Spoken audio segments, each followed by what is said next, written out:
Good morning, everyone. Welcome to 3Q, New Mexico's premier business podcast. I am Pam Myers, And and I'm Erica Yoakum. my lovely co-host. And our guest today is Shelby Kaye. Shelby is the owner of Broken Arrow Glass Recycling, which was founded in 2020. It's in the Santa Fe area, and they do creative glass recycling. They're a recycling studio that offers residential curbside glass collection all throughout northern New Mexico. They serve Santa Fe, Taos, and Los Alamos, maybe more. Shelby will update us on that. They create handmade goods and art pieces. They manufacture their own recycled sheet glass, and they do stained glass classes. So that's quite impressive. Shelby, thanks for joining today. Yes, thank you. Good morning, and I appreciate being here. Yeah. Okay. I gotta. You started this during the pandemic, Yeah, so you're just like, the world's going crazy. Let me start a business. That's yeah. cool. I mean, I'm always pretty transparent about it. But Glass, get it? Or sorry. yeah, exactly. I mean, really, the ability to be able to create a business in the height of the pandemic came out of I was an artist selling my goods at a artisan market, and I wasn't really making very much money doing that. And then I was able to be on the independent contractor pandemic supplement income that they were providing. So I actually started making more money than I had before the pandemic. And I thought, oh, well, what should I do with this money? I should start a business. And so I put all of the money into starting a business. Wow. Congratulations. And Yeah. so now you're in year 2.5 or year 3. Yeah, year 3. I mean, I think that the first, when I started the business in 2020, really it came out of, before the pandemic, I was pregnant with my first child, and I was drinking a lot of kombucha at the time and realizing I was creating a lot of glass waste for myself. Primarily, my background is in mold making, and I wasn't able to do my practice while pregnant because of the materials. They're pretty toxic.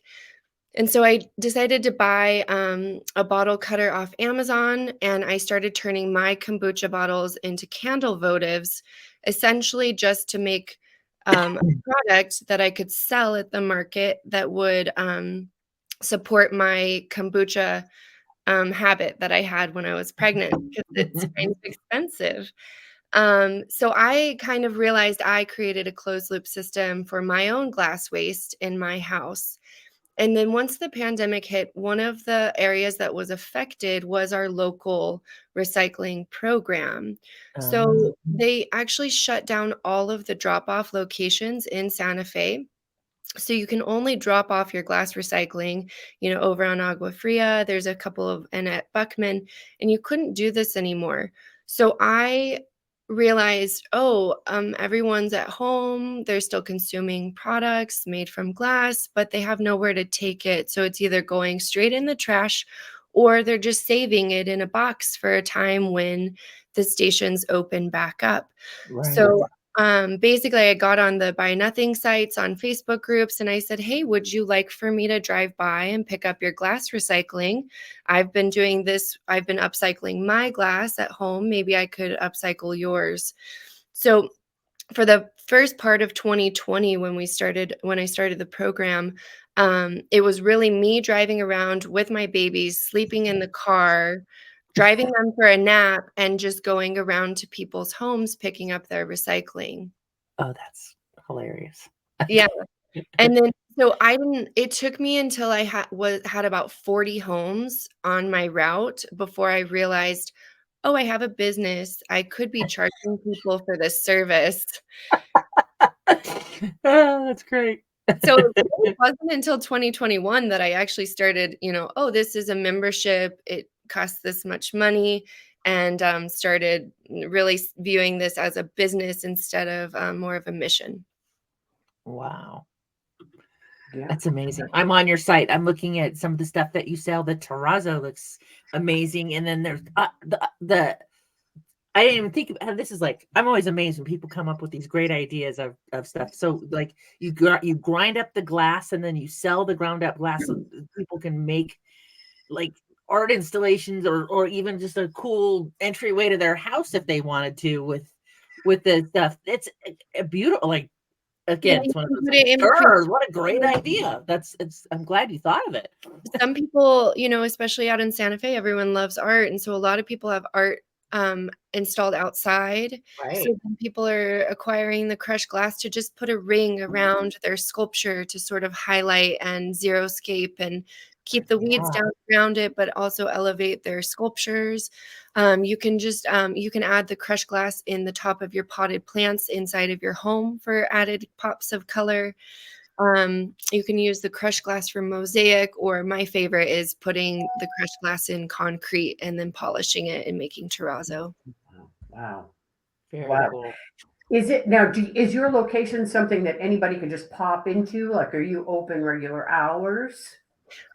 It's really hit or miss if you pop in. I request that people make an appointment so that you know I'm there. But that's not to say that some people drive by and we're there and then we have a great time in the studio. But we are a very small team. It's just myself and my operations manager. And Mhm. so the two of us are responsible for going out on our collection route, collecting the glass, bringing it back to the studio. We color sort all of the glass into barrels once it gets to the studio. And that's when we pull the bottles from our stream that we want to upcycle into home goods.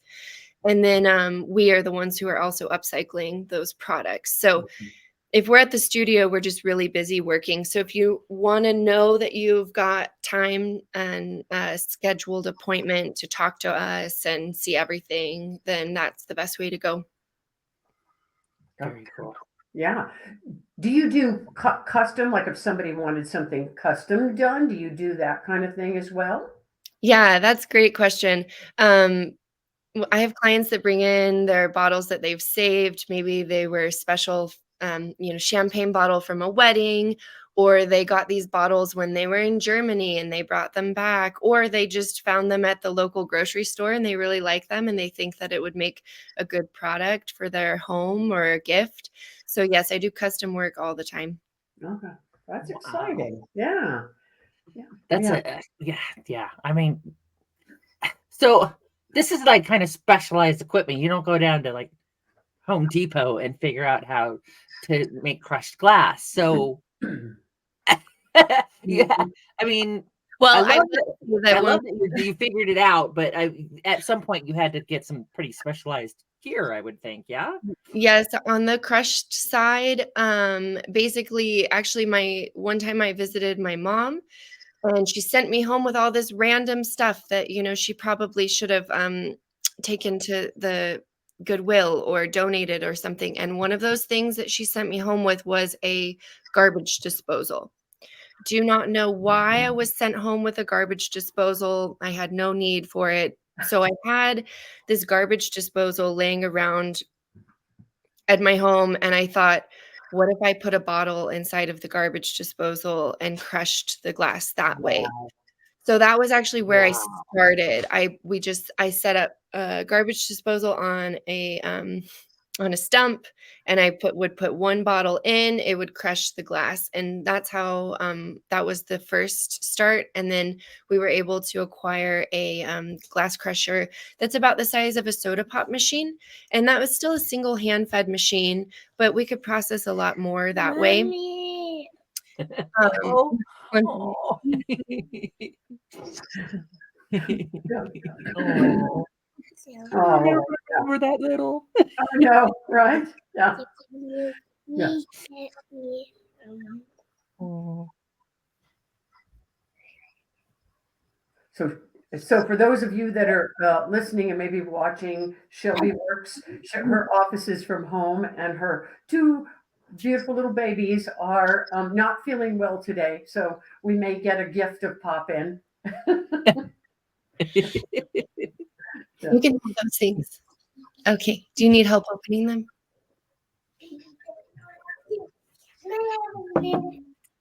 Okay, go back to your cartoons. I'll be right there. And Dad, open this. Yeah, you got it. Okay. Yeah.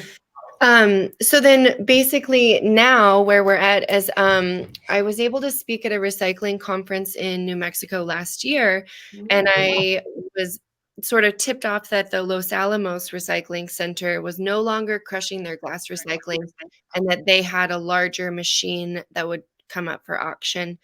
So Broken Arrow was able to acquire that machine, and it processes 1 ton of glass recycling an hour. So now Whoa. putting 1 bottle in at a time, we can dump a 50-gallon drum into a hopper. It goes up and crushes the recycling. Wow, that's amazing. Yeah. And you have been, I'm going to give this plug just because it's so impressive. You've been mentioned, written up in Connect Santa Fe, in the Santa Fe Reporter, in the Los Alamos Daily Post, in the Albuquerque Journal. I mean, what you do is pretty unusual. Is there anybody else in the state that's doing what you do? No, actually, Broken Arrow is the only one processing glass recycling in northern New Mexico. Yeah. Wow. So all the other recycling centers, basically at this point, they are not crushing and processing the recycling. The percentages of the recycling that they receive are being shipped out of state to be processed in Colorado or Arizona. Mm-hmm. And then, so there's no one now processing this raw material, and then there's no one in New Mexico upcycling the glass into home goods or viable products. Yeah. That's amazing. Yeah, yeah, it really is. Not only are you producing art, you're providing a service and helping the earth all at the same time. It's really impressive. Well, I feel like when my background is in contemporary art, and I feel like as a young artist, I kept thinking about all of the artwork that felt really impactful and meaningful to me and what ends up in museums and in art history books. For me, I felt like what really resonated was work that served a specific purpose in time, like in the time that it was exactly made, and how the work functioned to help society as a whole. So that's sort of really where what I see Broken Arrow is doing. In a way, it's sort of this conceptual art plan of mine, where I saw this need in the community, which now I realize, now I've taken some business classes, like, oh, that's the painkiller. Like, I understand this is also this sort of like how I see it in this contemporary art way is actually just like business. There's a need in the community, and that was that. Well, in Santa Fe, there's no curbside glass recycling program.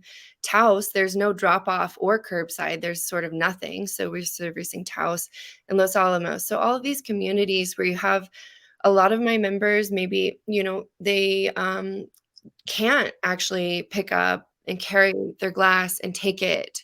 So we're sort of relieving that problem for them that, physically they sort of can't, or they've been doing it for so many years, they don't want to do it anymore. Mm-hmm. And then we also serve the sort of transparency around recycling that so many of us want. We put so much energy into preparing our recyclables, getting them cleaned, sorted, and then going and dropping them off.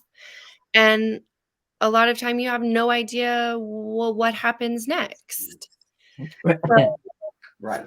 I think that a lot of the members who are recycling with Broken Arrow are really enjoying the fact that they put so much time and care and energy into preparing their glass. They know that it's being kept local. They know that it's being turned into products that are then going back into the community. And they love that, like, oh, I can go and I can holiday shop with Broken Arrow. I can get some drinking glasses for my friends. And maybe that was my recycling. Maybe I drank that wine bottle that I just purchased for my friend. So creating these closed loop systems for our local community and economy is essentially, it's regenerative economics, which is quite interesting. Yeah. Yeah. Yeah. I think It's true. And because You go into like a wine, a wine place where they sell a bunch of wine, Total Wine or whatever. And nowadays there are some super cool wine bottles. Like you can pretty much find anything you want. So you could go in and go, okay, I'm buying 6 of these because I'm going to turn around and make them into a set. Yeah. That'd be so cool. Yeah. I love it. I love it. Yeah. Yeah. Well, Can we Shelby, back? I have I can't back up for a second. Like, so you put glass in a garbage disposal. I'm still my brain's trying to like process that. Sounds like everything your mama told you not to do. right. So, I thought, oh, I wonder if my mom's gonna care that I'm doing this to this garbage disposal. But I thought, well, she gave it to me, so now it's mine, and I can do what I want with it. I'm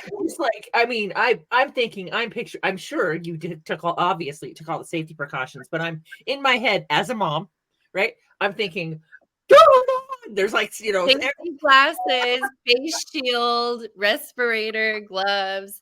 Thankfully, part of my background is as I studied contemporary art at New York University, I was able to, they had a sort of aligned program with a facility called Urban Glass in Brooklyn, which is a nonprofit glass studio. And so I was able to take introduction classes to cool. a variety of different glass mediums, which is where I learned the basics of, flame working, glass blowing, mold making, stained glass, all of these sorts of mediums. And then I was able to, I actually received a scholarship to study at Pilchuck Glass School, which is the school that Chihuly founded in Northern Washington.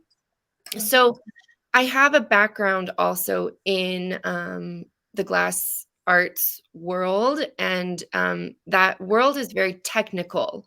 The world, glass art is extremely craft based, and so I was really able to learn a lot of, in my contemporary art school, it was like, here's material and go for it. And then in the sort of craft world, it's like, you need a respirator. This is really dangerous. Put your work going this way so that when it flies, it goes against the wall instead of into your belly. So thankfully, I was able to learn a lot of the PPE and the safety protocols by studying technical glass. Wow. Yeah, I wouldn't even have thought about that, but it makes sense when you say it. Like, could fly everywhere, right? Yeah. Well, so apparently garbage disposals are, I'm not going to harp on this too much, but I just thought it's, well, because so I'm from Northern California, and there was a restaurant in town that figured out that the best way to make salsa was to put it through a garbage disposal. Oh. So they would feed all of their, it would come out the bottom. And of course, nobody's going to die from getting hit by a piece of salsa. So, but I mean, I love when people think outside the box. Like, I, as a more timid human, would not look at a garbage disposal and go, Oh, I looked at the wood chopper. Oh my God. No, a lot of the people around me was like, no, we're not trying the wood chopper. I was like, but it chops. I think that's a weapon of mass destruction, right? I mean, like, oh my God. I have a team of people around me who can check my crazy. I mean, I love it. I'm an artist, so I'm just always like, what about this? And I think that's that's sort of a different conversation, but artists are sort of taught to be innovative in how they can build, structures. For my background is in sculpture, and so a lot of great artists are designing new machinery to make the piece of art that they're making. Yep.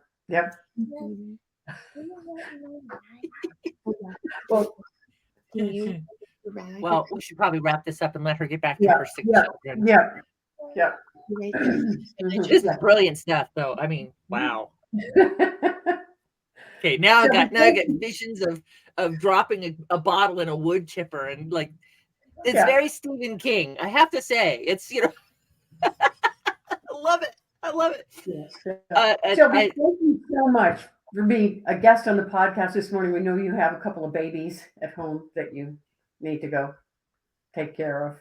I wanted to mention while I was on here that the annual Recycled Art Fair will be Yeah. hosted November 10th, 11th, and 12th, which is next weekend. It's Wow. always at the Santa Fe Convention Center. The Friday night is from 5 to 8, and they have a really amazing fashion show. I believe Oh. that most of the work is made from like high school students around. That might not be accurate. There might be some other people who are making the fashion show clothing, but it's a really fun event, and that's the Friday night, 5 to 8. And then one second, sweetie, I'm just finishing the Zoom, and then I'll be right there. And then Saturday all day and Sunday, and Broken Arrow will be there with all of our products. So we're going to have stained glass, terrazzo, drinking glasses, everything. Do you want to say hi? Mom, No. Hi, guys. Yes. Thanks, Shelby. You got your hands full, and we totally appreciate the time to check in with us. Yeah. Yeah. Thank Okay. you so much. Okay, you guys, thank you so much for having me, and have a wonderful day, and thank you so much. Absolutely. Yeah. Thanks for what you're doing. We'll see Yes. you soon. Okay, bye. Bye. Bye.